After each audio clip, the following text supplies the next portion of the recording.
வணக்கம் நண்பர்களே. இன்றைய காணொலியை பார்க்கக்கூடியது வீட்டில் தீய சக்திகள் அண்டாமல் இருக்கும், கண் திருஷ்டி விலகவும், எந்த விதமான துர்சக்திகள் இல்லாமல் வளமான வாழ்வு வாழ்வதற்கு எளிய பரிகாரத்தை கொண்டு வந்திருக்கோம். இதற்கு நீங்கள் செய்ய வேண்டியது, உங்கள் வீட்டுக்கு அருகில் இருக்கக்கூடிய ஏதாவது ஒரு கோயிலிருந்து அரச மரத்தடி மண், அதாவது அந்த மரத்தடியை ஒட்டின மாதிரி ஒரு கைப்பிடி மண் எடுத்தால் போதும். இப்போ நான் சொல்லக்கூடிய எல்லா மரத்தடியிலையும் அதுமாரி மரத்தை ஒட்டி ஒரு கைப்பிடி மண் எடுத்தால் போதும்.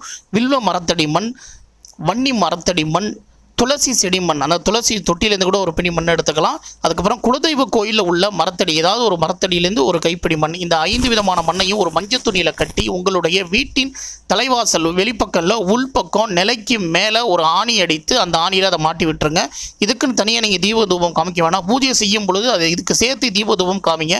இதுபோல் நீங்கள் தொடர்ந்து செய்து வரும்பொழுது உங்கள் வீட்டில் எந்த விதமான துர்சக்திகளும் தீய சக்திகளும் எதுவும் அண்டாது, கண் திருஷ்டிகள் விலகும், எந்த விதமான தீய சக்திகள் இல்லாமல் வளமான வாழும், ஆரோக்கியமான வாழும், நீண்ட செல்வம் பெருகும்னு ஜோதிட சாஸ்திரம் சொல்லப்படுது. பார்த்து பயன்பெறுங்க. மறந்துடாம சேனலை சப்ஸ்கிரைப் பண்ணுங்கள்.